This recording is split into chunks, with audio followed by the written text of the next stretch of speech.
저는 정재원입니다. 제가 오늘 아침에 7시 KTX를 타고 여기에 이제 도착을 했는데요.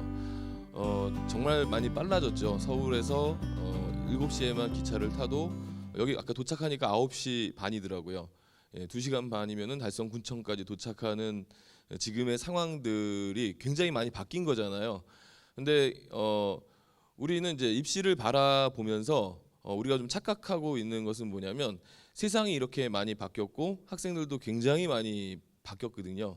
그런데 입시를 보는 관점들은 아무래도 이제 지금 앉아 계신 분들이 부모님 세대들이다 보니까 20년 전, 30년 전에 그 생각으로 입시를 바라보는 경우가 많아요. 그래서 하시는 말씀이 복잡하다, 너무 어렵다 이렇게 얘기를 많이 하는데 그만큼 또 바뀌었기 때문에 그런 부분들은 우리가 좀 따라가 줘야 되는 부분이고요.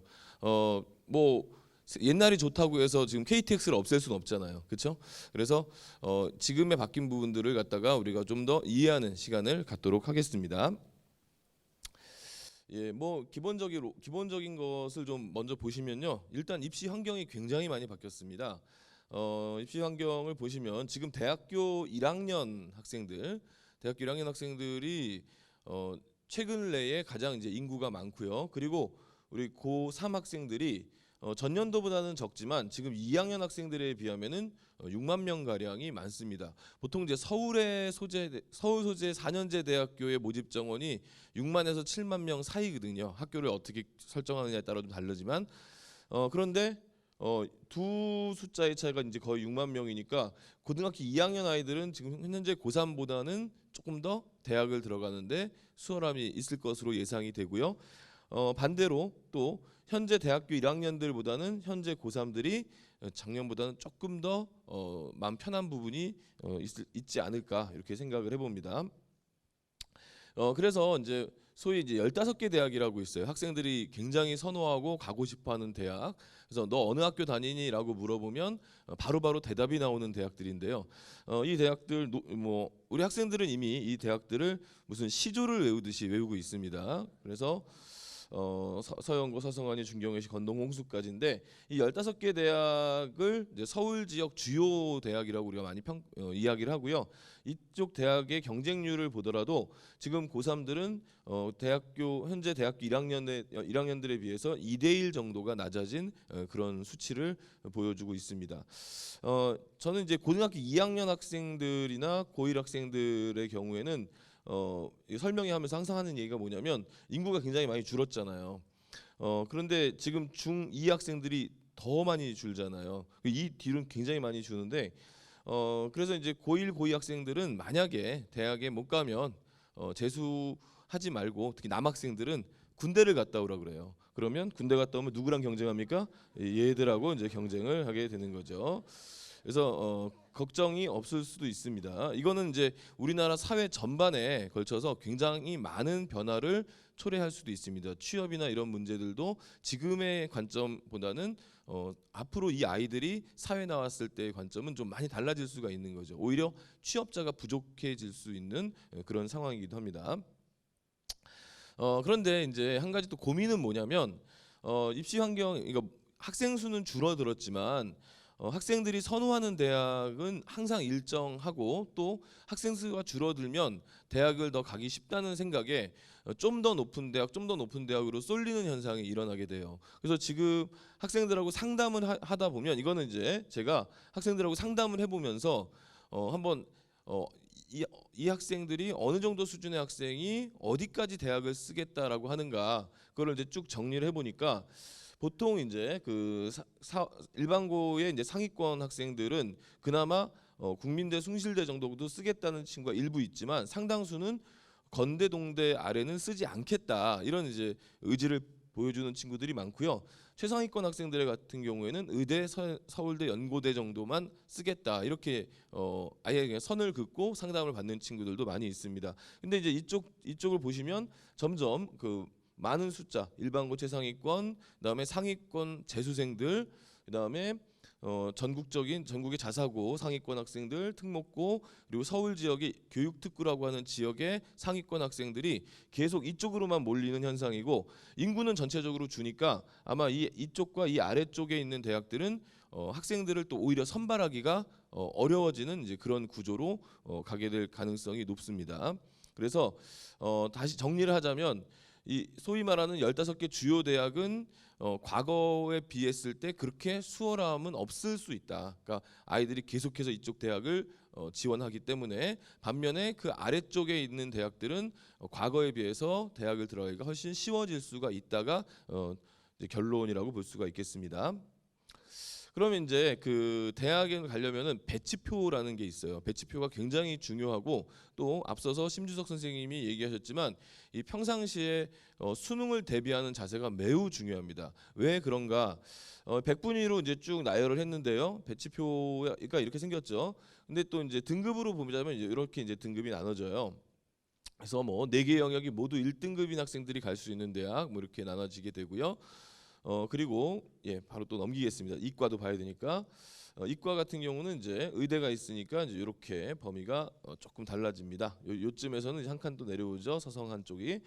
그런데 이걸 왜 보여드리냐면은, 우리 학생들이 그 수시를 많이 뽑고 수시 중에 상당수가 수능 체제를 적용하지 않는다라는 생각에 수능 준비를 잘 안 하는 경향이 있다. 앞서 심지석 선생님도 지적해 주셨잖아요. 이게 얼마나 무서운 일인가를 좀 말씀드리고 싶은데요. 아이들한테 이제 모의고사 끝나고 상담을 해보면 어떤 아이들이 많냐면, 저는 이번 모의고사 그냥 대충 봤어요. 예, 제가 아주 뭐 공부를 많이 준비하지 못하고 봤어요. 이렇게 이제 얼버무리는 경우들이 종종 있습니다. 그래서 제 제자 얘기를 해보면 조금 된 얘기긴 한데 한 4년쯤 된 얘기입니다. 수능 끝나자마자 한 친구가 저한테 찾아왔어요. 수능 끝난 다음 날 아침 일찍 저를 찾아왔어요. 그래서 웬일이냐 이렇게 아침 일찍 그랬더니, 교실에서는 말할 수 없는 것을 선생님께 말씀을 드려야 된다. 지금 교실에 가니까 애들이 수능 끝난 다음 날 다 울고 있더라. 근데 자기는 혼자 수능을 잘 본 것 같더라. 그래서 교실에 못 있겠다 하면서 저한테 와서 가채점 결과를 알려줬는데, 대략 보니까 한 2개에서 3개 정도, 전체 수능에서 2-3개 정도밖에 안 틀린 거예요. 근데 얘가 평상시에 모의고사를 대충 봤어요. 그래서 모의고사가 1등급에서부터 3등급까지가 왔다 갔다 했던 이과생이었거든요. 이 친구가 그래서 네가 그래서 왜 목적이 뭐냐 했더니, 제가 다음 주에 고려대학교 공대에 논술을 지원을 해놨는데, 제가 논술 시험을 보러 가야 될까요 말아야 될까요를 묻는 거예요. 수시를 붙으면 정시 못 가는 거 아시잖아요. 근데 학생의 수능 점수를 보니까 이건 정시에서 웬만한 의대는 다 붙는 성적이고요. 뭐 서울대에 그냥 모든 과가 다 합격할 수 있는 그런 수준의 성적이었어요. 그래서 고대 공대가 좋긴 하지만 네 점수로는 충분히 고대 공대 이상 갈 수 있으니 가지 말아라. 이렇게 이제 얘기를 했더니 감사합니다라는 말이 나올 줄 알았는데, 그게 아니라 더 어두운 표정으로, 선생님 근데 제가 수능이 너무 불안해서 수능 보기 전에, 그 당시 연대 논술이 수능 이전에 있었거든요. 올해처럼 연대 논술을 이미 보고 왔어요 이러는 거예요. 그래서 제가 연대를 붙을까요 떨어질까요 이렇게 묻길래 위로해 주면서 너는 떨어질 거야 이렇게 얘기를 했고, 그 친구는 그 위로를 받고 감사합니다 이렇게 하고 귀가를 했는데, 수능 성적은 진짜 제대로 나왔어요. 근데 이 친구가 연대 공대에 붙어버린 거예요, 수시에서. 그래서 제가 그 당시만 하더라도 고3 담임 한 10년 가까이 했었는데, 제가 고3 담임하고 진학 지도를 하면서 연대 공대를 붙으면서 그렇게 슬픈 표정으로 대학에 간 친구를 처음 봤어요. 그리고 그 친구는 그 다음 해에 다시 수능을 봤어요. 근데 2번째 수능에서는 연대 공대도 못 갈 수능 성적이 나왔어요. 기회를 잃은 거죠. 근데 그 친구가 만약에 고3 때 최선을 다해서 수능 준비, 모의고사를 봐서 자신의 위치를 정확하게 알았더라면 과연 그 친구가 그런 과오를 저질렀을까요? 그러니까 우리 학생들이 지금 6월 모의고사 봤습니다. 앞으로 7월 모의고사 있고 9월 모의고사 있는데 정말 최선을 다해서 봐주시기 바랍니다. 꼭 좀 집에 가서 전달해 주시고요.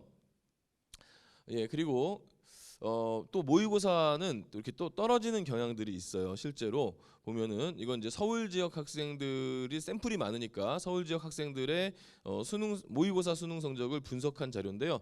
3월 모의고사에서 100분이 97%가 나온 친구가 추적을 해보니까 나중에 수능에서 한 92% 정도밖에 안 나오는 게 확인이 되고, 상위권 학생들은 그래도 뭐 조금만 실수해도 떨어지니까 그럴 수 있다라고 생각했는데, 하위권 학생들, 중하위권 학생들은 찾아가서 떨어지는 희한한 모습을 또 이렇게 보여주고 있었습니다.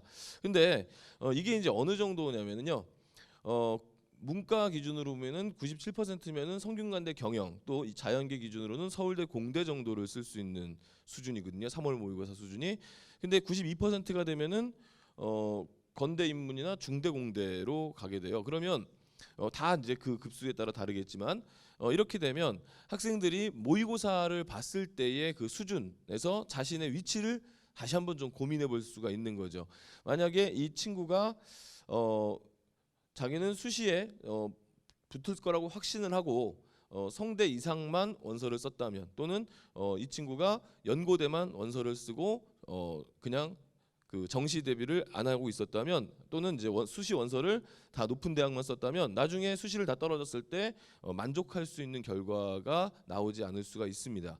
그래서 입시라고 하는 것은 만족이기 때문에 어떻게 하면 만족할 수 있는가, 결국 수능 모의고사에 대해서 최선을 다해야 된다. 또한 수능에 실제 수능에 가서 약간 떨어질 수도 있다는 점을 감안해서 눈높이를 조절해야 된다. 이 두 가지를 말씀드릴 수 있겠습니다. 그래서 여기에 따라서 수시 6개의 원서 접수를 할 때는요, 반드시 상향을 꼭 넣으셔야 돼요. 상향은 안 넣으시면 또 엄청 후회합니다. 상향을 하시고, 그다음에 이제 적정선이 어딘가를 선생님들과 담임 선생님들과 상담을 통해서 적정선을 찾아보시고요. 그다음에 혹시나 수시를 다 떨어지고 또 혹시나 정시까지 가야 될 상황이, 정시를 또 망칠 수 있는 상황도, 수능을 망칠 수 있는 상황도 감안을 해서 수능이 끝난 다음에 뭐 면접을 본다거나 논술을 본다거나 하는 그런 대학으로 해서 안정권 하나에서 2개 정도는 만들어 놓으시는 게 좋겠습니다.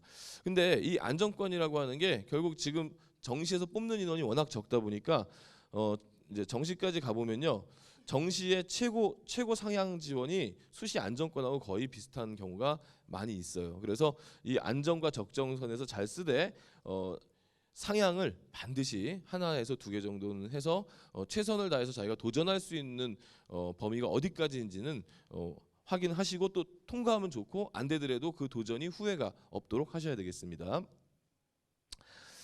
입시를 이제 정확하게 바르게 이해하기 위해서는요, 일단 이제 자신의 위치 파악이 굉장히 중요하고요. 만족이라고 하는 이 부분을 꼭 이해를 하시기 바라겠고요. 그다음에 이제 세 번째는요, 이건 이제 좀 디테일한 부분인데요. 대학이냐 학과냐, 이 부분은 이제 왜 말씀을 드리냐면 대학에 따라서는 이제 우리가 그 옛날에 우리 부모님 세대 때도 대학을 좋은 대학을 쓸 것이냐, 학과를 좀 인기 있는 학과를 쓸 것이냐로 고민을 했잖아요. 지금 아이들도 이제 마찬가지인데요. 근데 요즘에는 대학이 많이 바뀌어서 대학에 들어오면 학생들이 자기가 원하지 않는 학과를 들어왔을 때 전과나 복수 전공을 하는 길이 많이 열려 있거든요. 그래서 이런 부분들은 합격을 먼저 생각하고 학사 운영 제도를 볼 수가 있고, 만약에 자기가 꼭 가고 싶은 대학, 가고 싶은 학과가 있는데 그게 그 학교가 전과를 허용하지 않는다거나 이럴 경우에는 좀 주의를 하셔야겠죠. 예컨대 성균관 대학의 경우에는 전과가 허용되지 않습니다. 그런데 서강대 같은 경우에는 대학 입학과 동시에 2개의 전공을 의무적으로 들어야 돼요. 그래서 어떤 사례가 있냐면 중앙대학교 경영학과 정도를 갈 수 있는 수준의 학생이 서강대학교 종교학과를 칩니다. 합격을 한 다음에 서강대 경영을 복수 전공해서 나중에 졸업할 때는 서강대 경영학과 졸업장을 따가는 이런 경우가 있어요. 그러니까 학사 운영 제도를 잘만 활용하셔도 대학을 합격하고 학과도 조정이 가능하다는 점도 이해해 두시면 좋겠고요. 그다음에 이제 수능이 굉장히 중요하죠. 입시라고 하는 거는 수능에서 수능이 위치를 파악할 수 있고, 수능을 통해서 또 자격 기준이 주어지는 학교들도 있기 때문에 수능이 매우 중요한데, 수능 목표의 1순위는 일단 수능 최저학력 기준 통과는 돼야 돼요. 자기가 원하는 대학과 선호하는 대학의 홈페이지나 입시 요강을 보시고, 그 대학이 어느 정도의 수능 최저 학력 기준을 요구하는지 또 내가 그 정도 수준을 따라갈 수 있는지 이런 것들을 고민하시고 따라갈 목표를 세우시는 것이 좋습니다. 그럼 이제 첫 번째로 입시 제도 전형 중에 학생부 교과 전형이라는 것을 먼저 살펴보도록 하겠습니다. 학생부 교과 전형은 일단 교과 성적을 50% 이상 반영하는 건데요. 그냥 말 그대로 교과 성적이에요. 석차 등급을 반영하는 그런 전형을 학생부 교과 전형이라고 하고요. 그리고 무조건 정량화해서 판단을 하고요. 수능 최저 학력 기준을 적용해서 선발하는 학교들이 많습니다. 비교과 활동이라든가 자기소개서라든가 추천서 같은 거 필요가 없습니다. 다만 출결이나 봉사활동 같은 경우에는 일부 정량화돼서 점수로 들어가긴 하는데 별로 걱정하실 게 없는 게 출결은 무단 결석만 아니면 돼요. 예, 아파서 결석하는 것은 감점이 되지 않고요.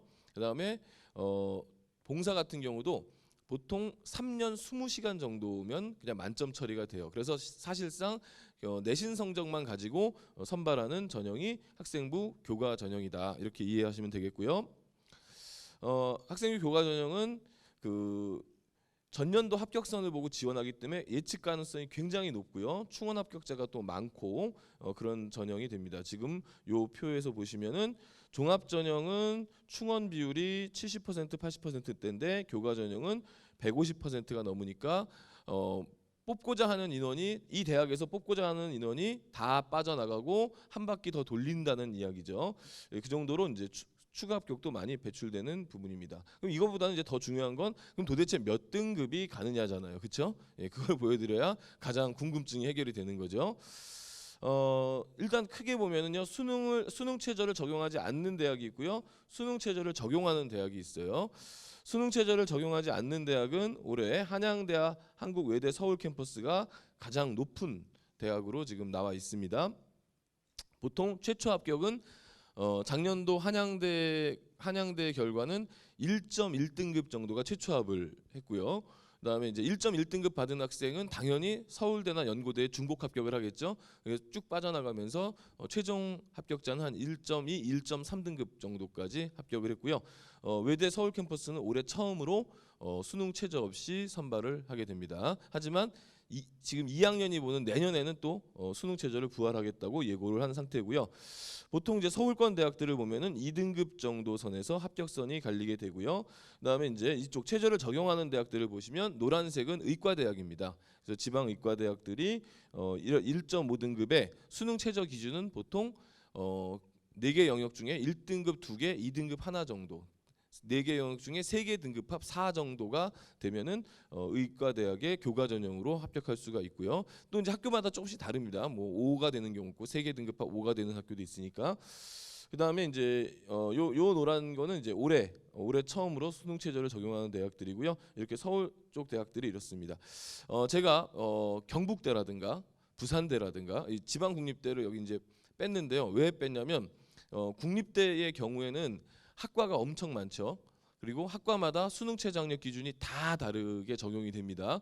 그리고 또 학과에 따라서 인기도의 차이가 어마어마하게 벌어지기 때문에 지방 국립대, 지방 거점 국립대의 경우에는 이게 예측이 불가능해요. 인기 좋은 학과는 1등급 초반대 커트라인이 나오는데요. 좀 비인기 학과 같은 경우에는 또 3등급, 4등급까지 떨어지는 경우도 있어서 여기에 이 틀에 넣기가 좀 어려웠습니다. 그리고 이제 전년도하고 이제 바뀐 내용들인데요. 바뀐 내용들은 요게 이제 아마 여러 책자나 이런 데 들어갈 거고 또 EBS 이쪽에 PDF로 제가 그 홈페이지에 올려놓을 테니까 그걸 참고로 하시면 되겠습니다. 일일이 설명을 지금 다 못 해드릴 것 같습니다. 예, 뭐 바뀐 것들이 쭉 있는데 바뀐 것 중에서 이런 것만 하나 설명을 해드릴게요. 앞에 거 보여드릴게요. 명지대 이제 뭐 이 많은 대학이 바뀌지 않았기 때문에 이거 하나만 설명해드릴게요. 명지대는 작년에 인문계, 자연계 모두 국어, 영어, 수학, 사회, 과학 교과를 모두 반영해서 석차 등급을 냈는데요. 올해 바뀌었습니다. 인문은 국영수사, 자연은 국영수과. 보통 인문계열 학생들 중에는 과학 과목을 포기한 친구들이 많고 자연계 학생들 중에서는 사회 과목을 포기한 친구들이 많기 때문에 이렇게 반영을 하면은 내신이 떨어지거든요. 내신이 낮아지는데 이렇게 반영하면은 이거보다는 내신이 올라갑니다. 그래서 명지대 같은 경우는 아마 올해 학생부 교과 전형의 커트라인이 조금 더 올라갈 수도 있다. 이렇게 이해하시면 되겠습니다. 바뀌는 내용이 이제 그런 부분이니까 이해하시고요. 그럼 학생부 교과 전형은 어떻게 하면 대비할 수 있느냐? 내신 관리 잘하고요. 수능 최저 통과할 수 있도록 노력하고요. 혹시 면접이 있는 전형이 있거든요. 면접 준비 잘하면 되거든요. 그래서 제가 학생들한테 이 얘기를 하면 학생들이 선생님 쌀로 밥 짓는 소리 좀 하지 마세요. 이렇게 얘기하는데 맞습니다. 교과 전형은 쌀로 밥 짓는 전형입니다. 그래서 기본적인 거에 충실한 학생들이 유리한 겁니다.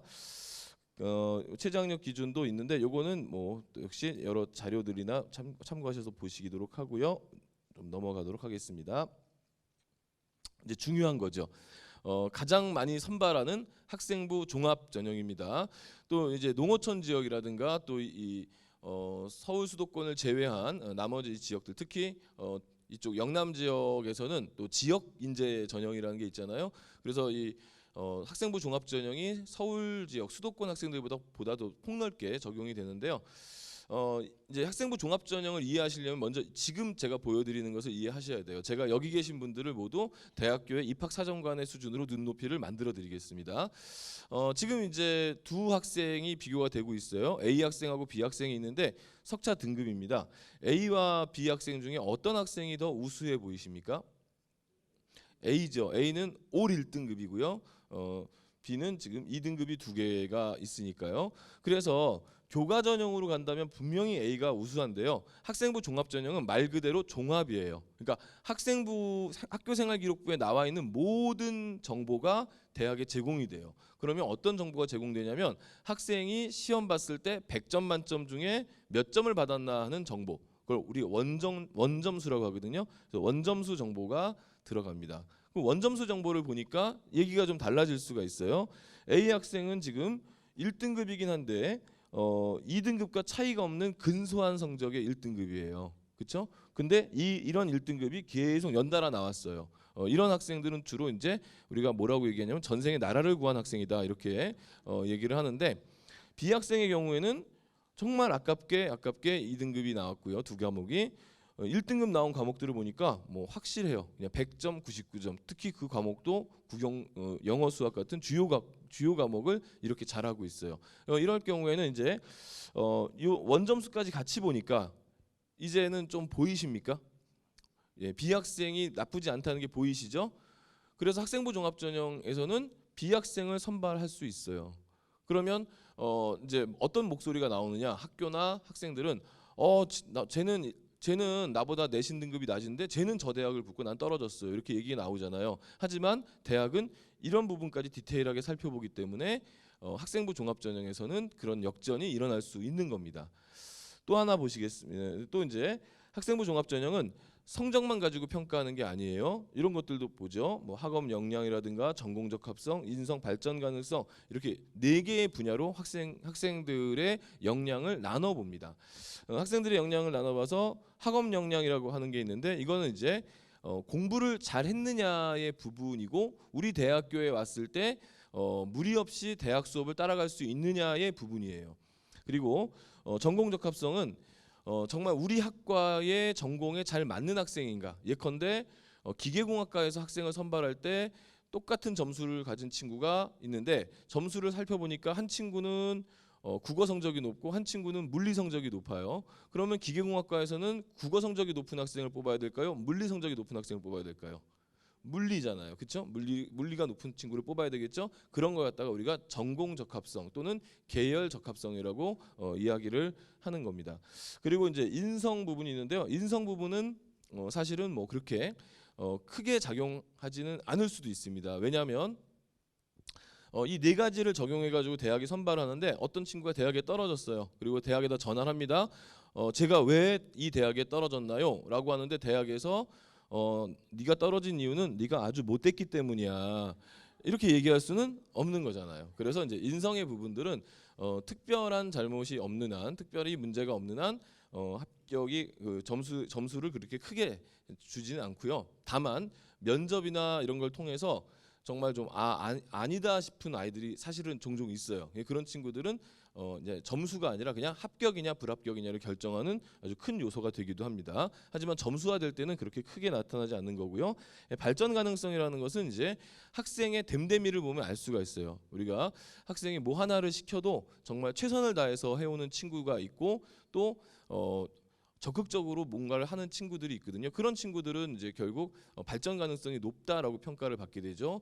보통 이제 발전 가능성이 높은 친구들이 나타나는 현상이 좀 리더십을 좀 잘 발휘하는 경우가 많아서 학급 회장이나 뭐 이런 임원 같은 걸 했을 때 좀 발전 가능성에서 높은 평가를 받을 가능성은 있습니다만 꼭 임원이 아니더라도 학생이 적극적이라면은 발전 가능성에 대한 평가를 잘 받을 수가 있습니다.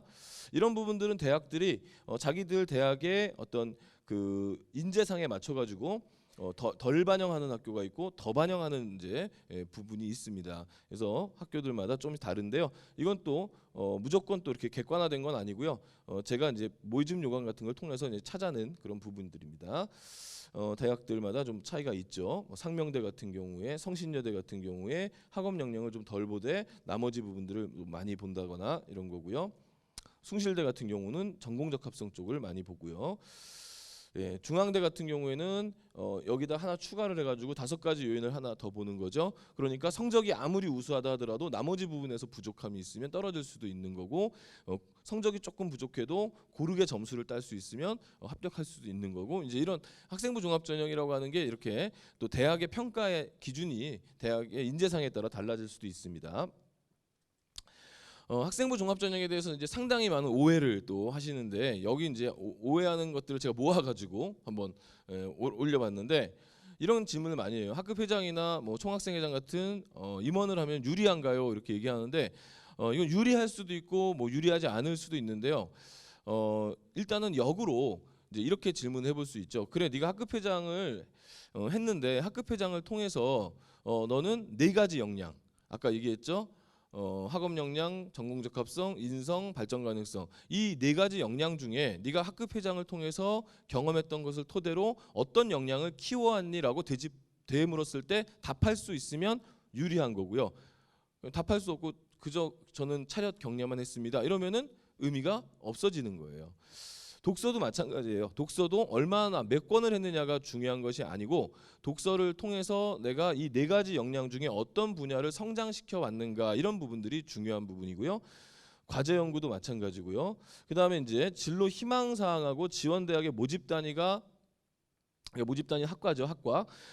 저는 진로 희망을 의사라고 처음에 했는데 지금 3학년 돼서 보니까 제가 의대 가기는 좀 어렵고 저는 그냥 생명과학과를 좀 가고 싶은데 만약에 진로 희망이라고 하는 생기부에 들어가 있는 곳에 의사, 생명과학 이렇게 쓰면 대학이 저를 이상하게 보지 않을까요? 라는 그런 궁금증을 많이 갖고 있어요. 하지만 별로 대학에서 그 부분을 그렇게 평가하지는 않습니다. 왜냐하면 진로 희망이라는 거 하는 것은 말 그대로 진로 희망인 겁니다. 그냥 희망사항이에요. 희망사항. 그리고 한 학년을 보내면서 오늘 내가 1학년 때 1학년을 보내보니까 1학년을 쭉 보내면서 여러 가지 수업도 받고 진로 탐색도 해보니까 나는 의사가 좋았더라. 1학년 때 좋았던 내용이에요. 2학년 때까지도 가능성이 있다고 믿고 그냥 열심히 했던 내용인 거고 근데 3학년에 와보니까 현실적인 부분을 깨닫고 좀 더 조정이 필요해서 바꾼 것뿐이에요. 이런 부분들 대학이 충분히 이해합니다. 우리 학생들은 말이 진로 희망을 생기부에 적어놓는 거지 지금 이 순간에도 제 얘기를 듣는 순간에도 학생들은 생각이 또 바뀔 수 있어요. 하루에도 12번씩 더 바뀌는 게 학생의 진로기 때문에 이걸 가지고 대학이 선발하려고 하진 않습니다. 그 다음에 봉사 시간은 얼마나 해야 되나요? 라고 하는 질문이 있는데요. 봉사 시간은 제가 본 학생 중에 가장 많이 한 학생은 600시간 한 학생 봤습니다. 600시간의 봉사활동을 하려면은 실제로 거의 뭐 매일 같이 봉사를 해야 되는데요. 그 학생은 봉사를 600시간을 해서 그런지 성적이 매우 착했습니다. 8등급 정도가 나왔는데요. 당연히 대학에 들어가기 어렵죠. 왜? 그 친구는 봉사 시간만큼 공부 시간이 없었으니까 성적이 안 나오는 건 너무나 당연한 거고 대학 입장에서는 인성 부분은 높게 평가할 수 있으나 학업 역량이나 전공적 합성을 전혀 평가할 수가 없기 때문에 대학에서 뽑을 이유가 없어지는 거죠. 그러니까 봉사는 기본적인 것들을 중심으로 하되 자기가 정말 그 하고자 하는 마음이 있어서 자발적으로 하거나 아니면 좀 그 자신이 의도적으로도 나눔을 갖다가 미리 좀 실천한다는 차원에서 현실적으로 뭐 1년에 한 10시간, 20시간 정도만 해도 사실은 크게 문제가 되지 않습니다. 일단 기본적으로 봉사활동은 고등학교 3년 동안 학교 안에서 30시간 정도를 봉사를 만듭니다. 단체 봉사, 학교 단체 봉사를 만들고 학생들 개인들은 한 1년에 10시간에서 20시간씩 하면은 나중에 이제 고3쯤 되면은 한 60에서 80시간 정도 되거든요. 그 정도가 굉장히 적절하고요. 또 봉사와 관련된 에피소드들이 굉장히 많아요. 그 사범대나 교대를 좋아하는 친구들은 굳이 봉사를 뭘 하냐면 복지관 가가지고 집안이 어려운 집 아이들, 초등학생들을 가르치는 멘토링 봉사를 많이 해요. 근데 집안이 어려운 초등학생들이 생각보다 적죠. 근데 이제 교대를 가고 싶은 학생들은 많고 그러다 보니까 이제 어떤 현상이 일어나냐면 이 멘티 학생이 초등학생이 멘토를 여러 명 해주는 거예요. 이렇게 되면 고등학생이 초등학생에 봉사한 것이 아니라 그 초등학생이 고등학생에게 봉사를 해주시는 거죠. 예, 그런 일들도 있습니다.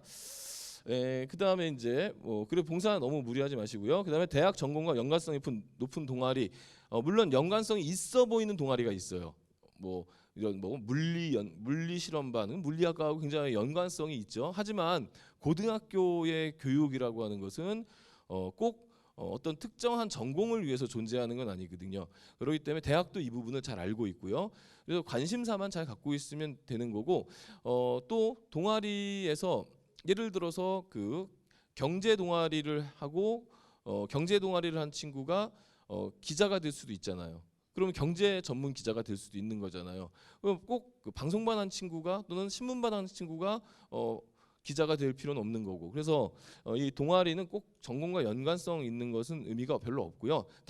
열심히 하는 거, 가서 좀 뭔가 새로운 아이디어도 내고 열심히 해서 그런 좋은 평가들이 생기부에 나와 있으면 좋은 겁니다.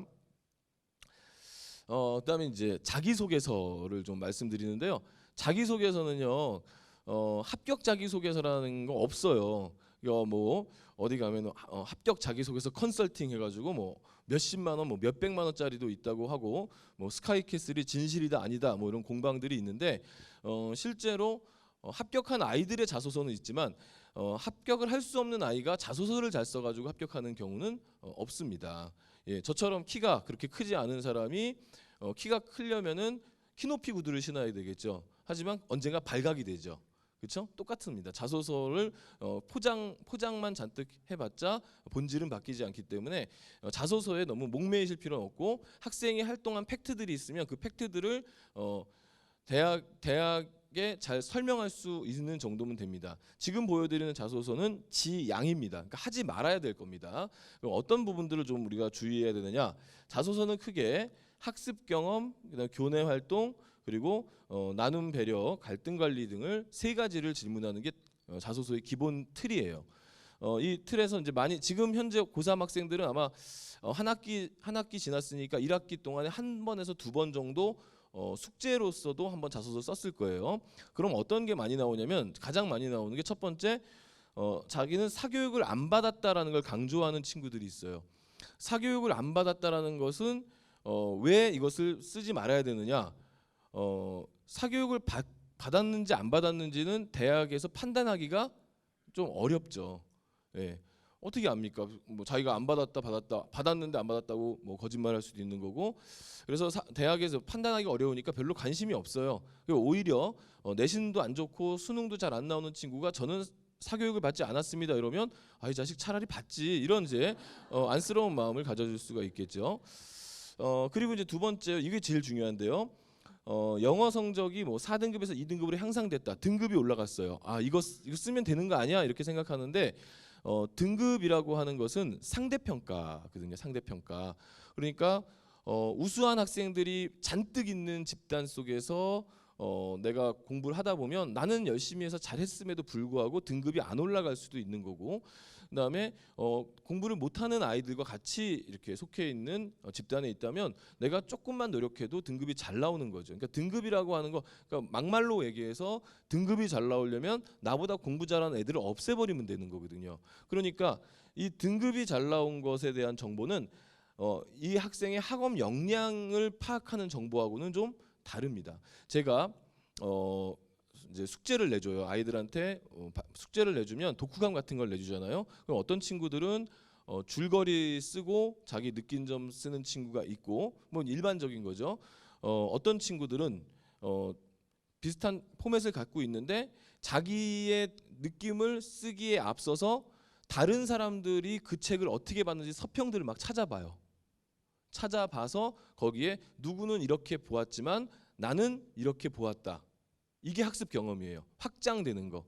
어떤 작은 테마를 가지고도 점점 확장돼서 하나의 공부하는 역량을 키워내는 거. 이게 이제 학습 경험에서 묻는 거거든요. 그러면 이렇게 사교육을 받지 않았다, 등급이 향상됐다 정도 수준의 이 정도 수준에서 그 답을 하게 될 경우에는 느낀 점이 이렇게 손발이 오그라드는 느낀 점밖에 쓸 수가 없는 거고요. 앞서 얘기했듯이 뭔가 그 자기가 찾아보고 그 찾은 것을 갖다가 계속 찾고 부딪혀보고 고민했던 친구들은 그 느낀 점이 풍부해질 수밖에 없는 거죠. 그러면 합격 자소서가 나오는 거예요. 그런 것들을 잘 이해하시고요. 그다음에 두 번째 이제 교내 활동인데요. 교내 활동을 쓰라고 하면은 이제 학생들이 그냥 자신을 자랑하는 활동들을 많이 쓰려고 그래요. 뭐 상을 받은 거라든가 동아리에서 뭐 리더를 했다든가 뭐 이런 것들을 많이 쓰거나, 아니면 상 받은 이야기를 쓰면서 상에 대한 설명, 또는 동아리 리더 했던 걸 쓰면서 동아리 자체에 대한 설명을 엄청나게 많이 해요. 지 얘기는 없고 이 상은 어떤 상인데 뭐 전통이 어떻게 된 상이었고 막 한참 설명하고, 그래서 자기는 거기서 참여해서 상 받았다. 이게 끝이에요. 그러면 대학에서 얘가 어떤 노력으로 상을 받았는지는 알 수가 없잖아요. 그래서 교내 활동은 단순하게 그 역할, 뭐 학급 회장이 아이들을 통솔한다. 이것도 지금 잘못된 거죠. 학급 회장이 아이들을 통솔하지 뭐 주번이 합니까? 그렇죠? 그러니까 이미 정해져 있는 역할들을 묻는 것이 아니라 이 역할을 하면서 본인이 생각이 들고 했던 부분들을 이제 묻게 되는 거죠. 그다음에 이제 나눔 배려, 이제 갈등 관리 같은 경우에는 거의 뭐 10명 중에 8, 9명은 뭘 내냐면은 3인 1조가 돼서 숙제하는 거 있잖아요. 근데 자기는 멀쩡한데 두 친구가 이상해가지고 맨날 싸워. 그래서 걔들의 갈등을 봉합해줘서 숙제를 성공했다. 뭐 이런 얘기들이 주류를 이루고 있습니다. 저는 역량 파악이 불가능하거나 뭐 정말 쓸데없는 얘기로 글자 수를 낭비하거나 너무 뻔한 이야기들이 자소서에 들어가면 곤란하다, 이렇게 보시면 되겠고요. 첫 번째 학습이라는 것은 스터디입니다. 스코어가 아닙니다. 몇 점을 땄느냐가 아니라 스터디, 얼마나 풍부하게 공부해 왔느냐가 중요한 거고요. 그다음에 두 번째 아까 활동을 제가 명확하게 이제 이해해드리면 인생입니다. 인생이 들어가는 거. 그러니까 의미 있는 교내 활동이라는 게 뭐냐면 인생 과목, 인생 봉사 활동, 뭐 인생 동아리 활동, 뭐 이런 거 있지 않습니까? 인생이 들어갈 만한, 정말 내 인생의 변곡점이 될 만한 의미 있는 활동들을 쓰라는 얘기예요. 그래서 인생을 붙여가지고 한번 생각해 보시면 아이들이 여기에 답할 수 있다면 자소서 2번 문항이 합격 자소서로 바뀌는 거예요. 그다음에 이제 뭐 갈등 관리라든가 이런 것들은 좀 인간성 내지는 본인의 인간관계에 대한 설명을 좀 해준다면 실제로 더 좀 풍부한 내용이 될 수가 있습니다. 정확하게 이해하시겠죠?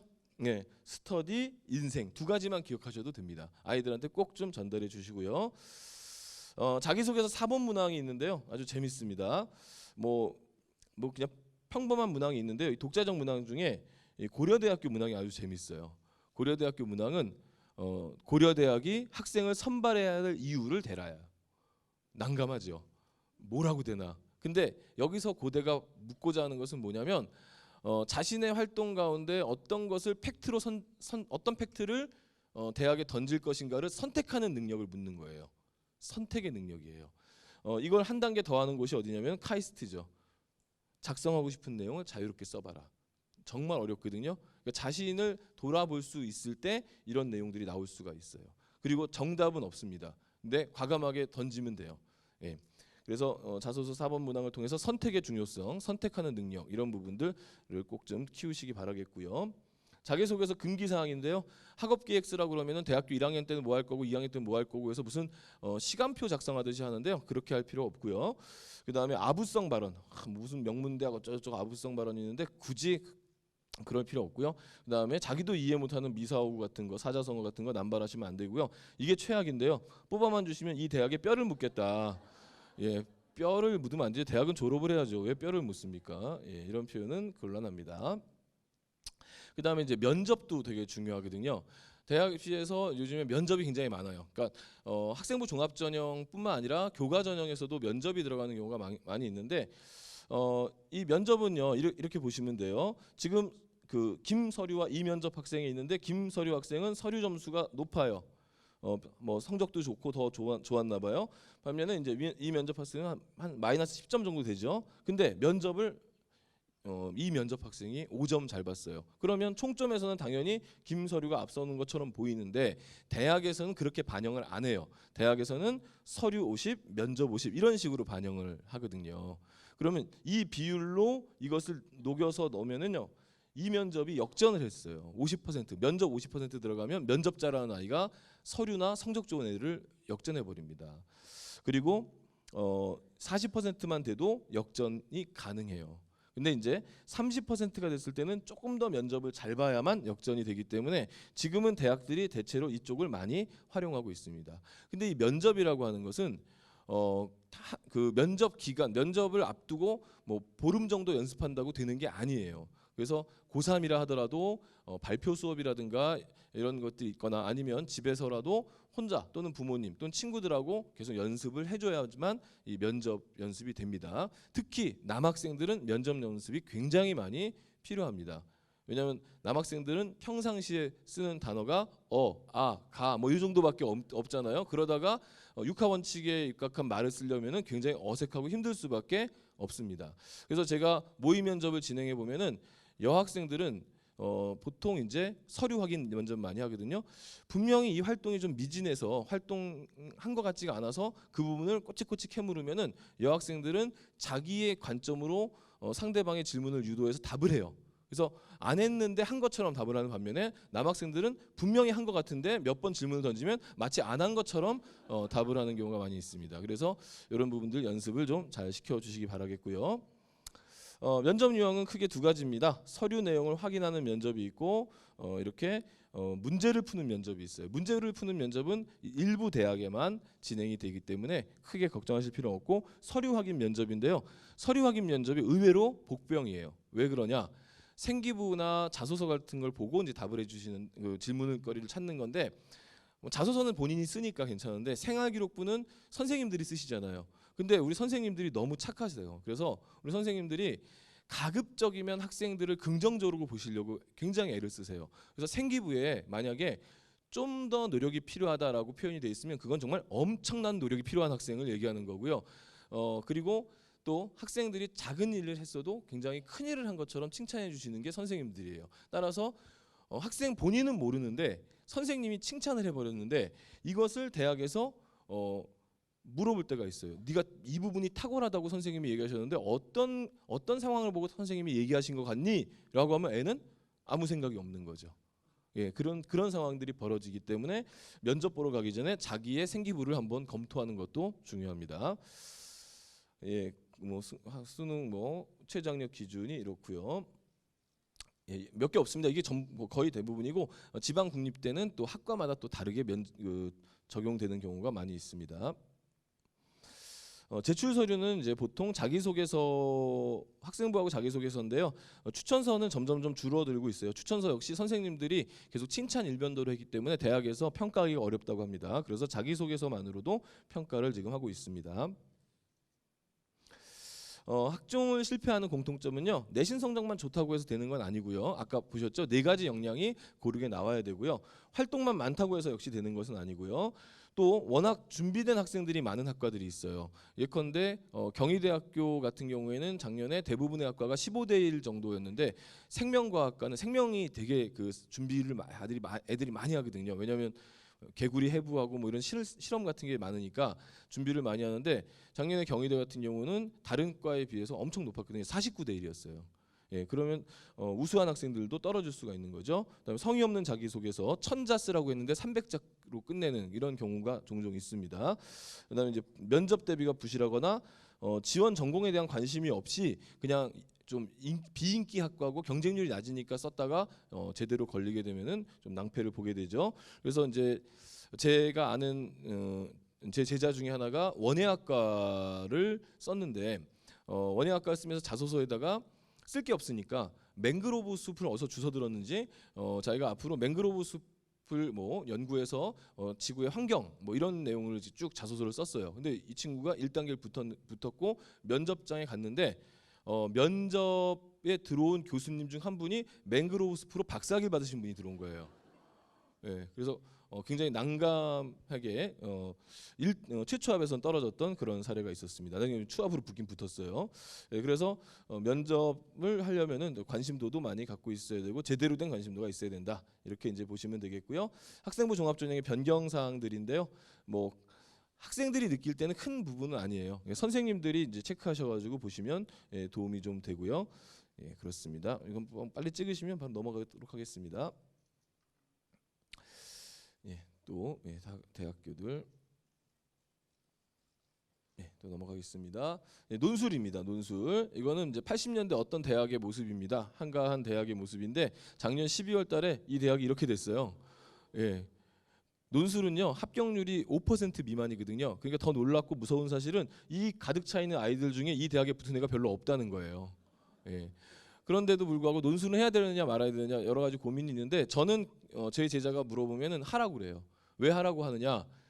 바빠 죽겠는데 왜 논술까지 하라고 하느냐가 아니고 학생부도 그렇게 좋지 않고 활동도 많지가 않고 뭐 수능도 그렇게 탁월하지 않고 하는 학생이 뭔가 대학을 가기 위해서 몸부림을 치는데 그 학생이 이제 논술을 한다고 했을 때 저는 어떤 모습을 봤냐면 기출 문제들을 몇 년치 기출 문제들을 보면서 얘가 평상시에 보이지 않던 집중력을 발휘해서 글을 읽고 글을 쓰는 모습을 봤어요. 그래서 이게 합격을 위해서는 효율적인 합격을 위해서는 그렇게 도움되지 않지만 그 학생이 그런 경험, 공부의 경험을 갖는다는 차원에서는 저는 교육적으로는 좀 도움이 된다고 판단해서 써보라고 합니다.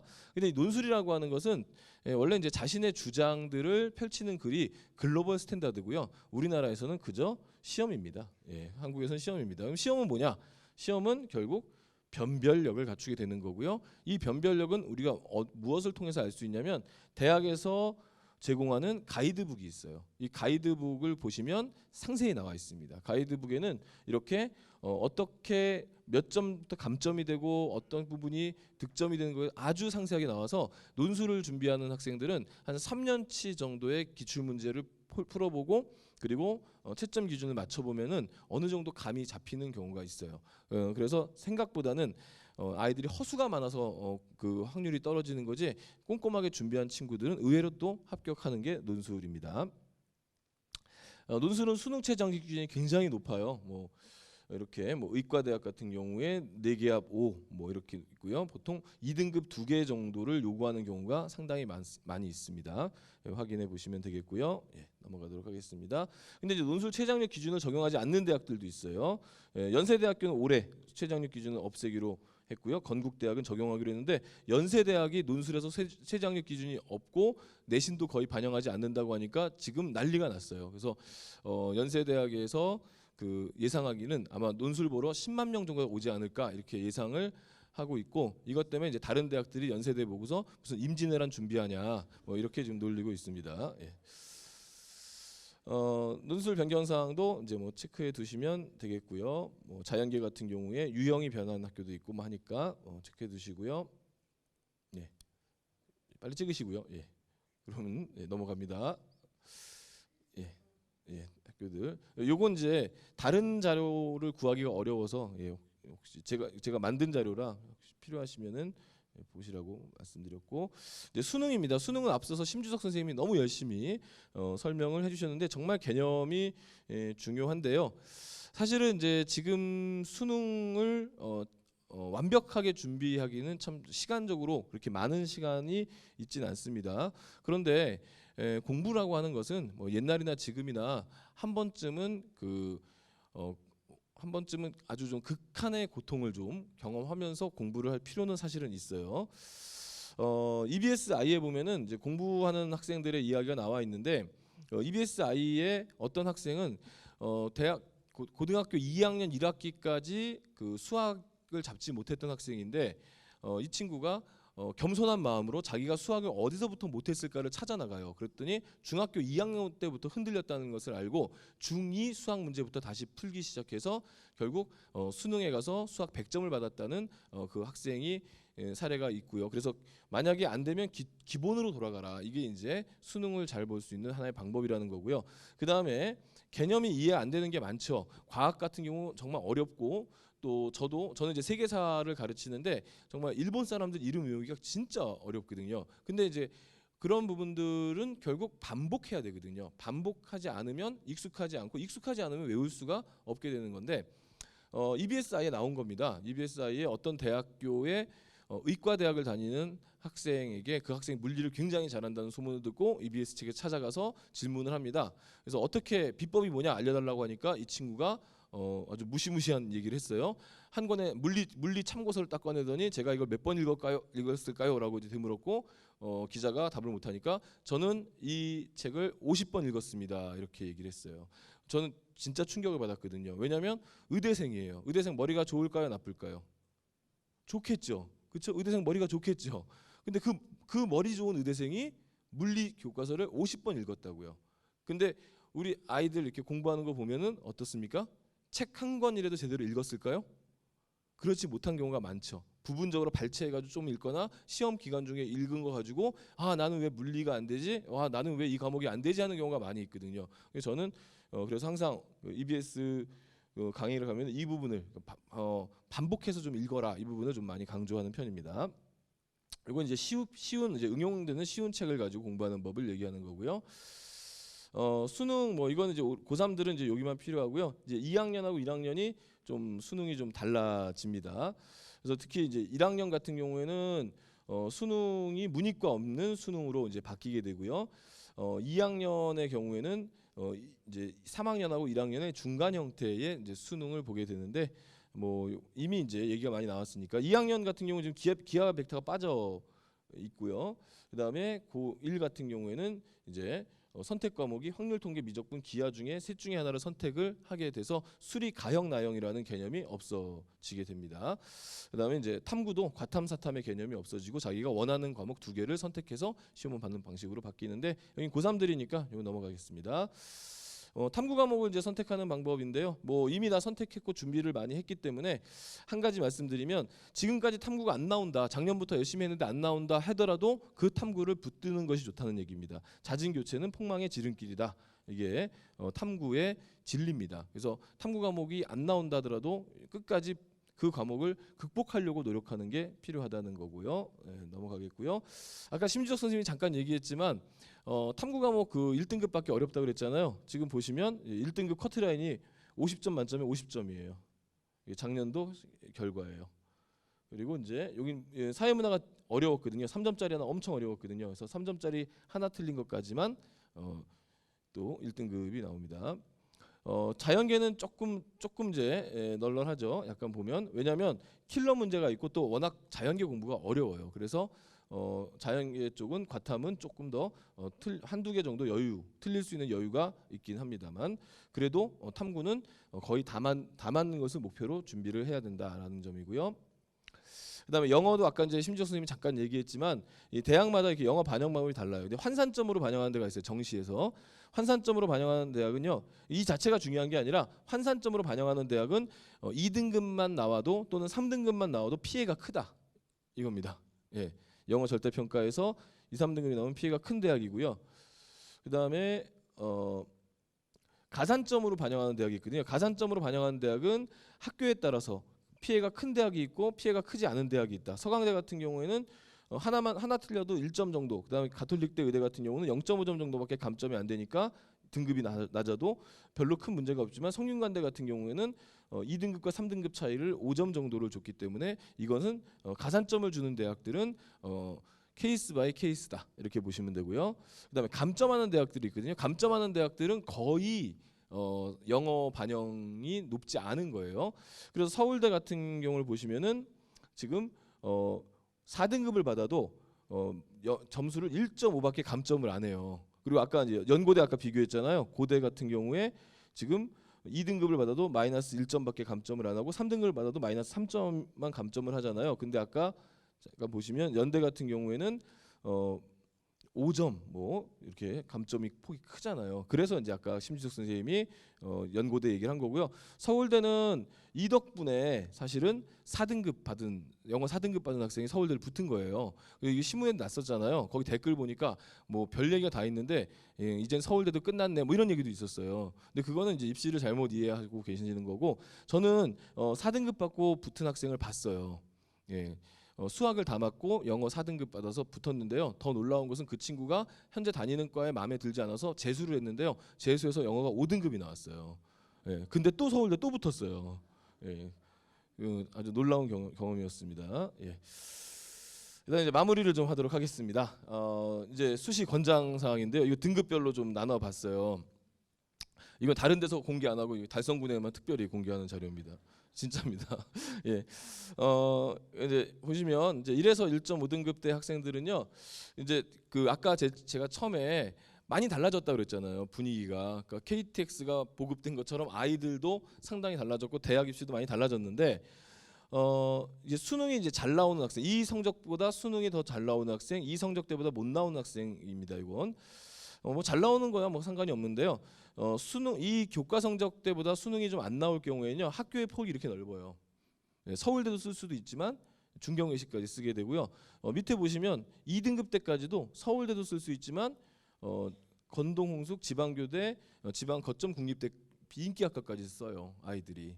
왜냐하면 이 학업 역량에서 이제 2등급까지를 그렇게 크게 감점하지 않는 이 학생부 종합의 특징 때문에 그렇거든요. 그래서 이제 이 성적대 아이들은 종합 전형을 좀 1순위로 보고 학교는 좀 길게 써라. 그러니까 높은 대학부터 조금 낮은 대학까지 적정선을 좀 길게 내려와라. 이게 이제 핵심이고요. 그다음에 이제 2등급대 학생들부터는 이제 수능 여부에 따라서 수능이 잘 나오면 좀 세게 써서 과감한 도전을 할 필요가 있고 수능이 안 나온다면은 몸을 좀 낮춰가지고 전형들을 좀 고를 필요가 있는 거죠. 그리고 이제 이 2점대 이 학생들은 대학의 눈높이를 낮춰가지고 종합 전형을 쓰는 게 좋다는 뜻이고요. 그다음에 이제 3등급, 4등급 대 학생들, 그다음에 4등급, 5등급 대 학생들의 경우에는 이제 이쪽부터는 이제 전문대 쪽으로도 눈을 돌려 보셔야 되고 또는 이제 적성 이런 시험도 생각을 해보셔야 됩니다. 그리고 이제 4등급, 6등급 때는요 이제 지방의 대학들을 고민을 해보셔야 되는 그런 부분인데요. 이 점수대 학생들은 사실은 좀 더 현실적으로 가는 게 좋아요. 그래서 지금 최근에 이제 지방의 전문대 학교들 중심으로 아주 현실적인 학과들이 많아졌거든요. 그런 학과들을 찾아가는 것도 나쁘지가 않습니다. 이 아래대 학생들도 대학에 붙어요. 요즘에 놀랍게도. 왜냐하면 학생 수가 지금 많이 줄었기 때문에. 그래서 우리가 어떤 얘기를 하냐면 진학하시는 선생님들은 대학은 두 종류가 있다. 하나는 학생들을 찾아왔을 때 선발을 해서 뽑는 대학이 있고 하나는 학생들이 찾아오라고 모집하는 대학이 있다라고 얘기하거든요. 여기는 이제 모집하는 대학을 가는 성적대가 되는 겁니다. 예, 그리고 이제 결론. 일단 수시 6장의 카드가 있고 정시 3장의 카드가 있습니다. 이 카드를 잘 활용하셔야 되겠고요. 적정 상향 아까 말씀드렸죠. 그다음에 내신에만 올인하거나 수능에만 올인하는 것도 곤란합니다. 특히 수능에만 올인하는 학생들이 있어요. 근데 그 친구들하고 얘기를 해보면 내신 하기 싫어서 그런 얘기를 하는 경우도 있어요. 그래서 내신도 안 돼 있고 수능도 안 돼 있는 경우가 있는데 사실은 공부라고 하는 것은 골고루 하는 것이 좋습니다. 수능이 잘 준비된 학생은 학종과 수시에서도 성공할 가능성이 높다는 거 앞서서 심주석 선생님이 얘기했으니까 반복하지 않겠고요. 네 번째 참 중요하죠. 공부를 잘하는 학생을 뽑는 공부 이제 성적이 높은 학생을 뽑는 게 아니라 공부를 잘하는 학생을 뽑으려고 하는 게 학생부 종합 전형이고 그렇게 뽑는 전형들이 지금 많은 모집 인원을 갖고 있으니까 공부를 잘하기 위해서 어떤 노력을 해야 될 것인가를 고민해 보시기 바라겠고요. 지역인재 전형이라든가 농어촌 전형은 아무래도 성적대가 조금 낮습니다. 합격선이 보통 일반적인 합격선보다 한 1등급에서 0.5등급에서 1등급이 낮기 때문에 적극적으로 활용을 해 보시기 바라겠고요. 그다음에 이제 포기하지 말 것을 전 늘 강조하는데요. 항상 이제 제가 강의 끝날 때마다 이 얘기를 하는데 우리 아이들이 그 10년 전에 이제 10년 전으로 돌아가면 아이들이 지금 뭐 9살, 8살 뭐 그럴 때 7살 이때잖아요. 그때 이제 아이가 유치원이나 초등학교를 갔다 와서 엄마한테 얘기를 하죠. 엄마, 나 오늘 학교에서 뭐 배웠는데 나 그래서 대통령 돼야 될 것 같아라고 얘기를 하면 우리 부모님들 그때 어떻게 반응하셨죠? 그래 너 할 수 있어 이렇게 반응하셨잖아요. 근데 만약에 오늘 집에 갔는데 애가 갑자기 엄마 나 대통령 해야 될 것 같아 라고 얘기를 하면 어떻게 반응하시나요? 이게 미쳤나 뭐 이렇게 나올 수도 있죠. 근데 놀라운 것은 아이도 안 바뀌었고 부모님도 안 바뀌었는데 그 사이에 우리는 아이들의 능력과 역량을 너무나 좁혀가고 있다는 거죠. 그래서 물론 이제 대통령이라고 하는 것은 아주 특수한 부분이긴 하지만 아이가 어떤 꿈을 꿨을 때 그것을 어떻게 하면 이룰 수 있을까에 대해서 좀 많이 고민을 했으면 좋겠어요. 그러니까 안 된다라고 하기 전에 그것을 되게 하는 방법들을 같이 고민해서 이룰 수 있는 방법을 찾아봤으면 좋겠습니다. 이거는 이제 뭐 외국에서 유행하는 게임인데요. 벽이 앞으로 막 다가오면 그 벽에 맞는 틀을 맞춰야만 물에 빠지지 않는 게임. 혹시 뭐 인터넷이나 유튜브를 통해서 보신 분들 있을 텐데요. 지금 입시를 이렇게 바라보시면 안 된다는 거예요. 대학 입시의 문을 내가 거기에 끼워 맞춰 가지고 들어가는 것은 물론 교과 전형이나 정시 전형은 이렇게 들어가긴 하지만 이렇게 했을 경우에 장기적 인생을 봤을 때 그 학생이 너무 약해지고 심리적으로 굉장히 위축돼요. 우리는 이런 벽이 다가왔을 때 그냥 부셔버리세요. 내가 갖고 있는 역량을 통해서 대학에다가 던져버리시고 난 이런 사람이니까 뽑아라라고 과감하게 도전할 수 있는 여러분들과 여러분들의 자녀들이 되기를 응원하면서 제 강의는 여기서 마치도록 하겠습니다. 감사합니다.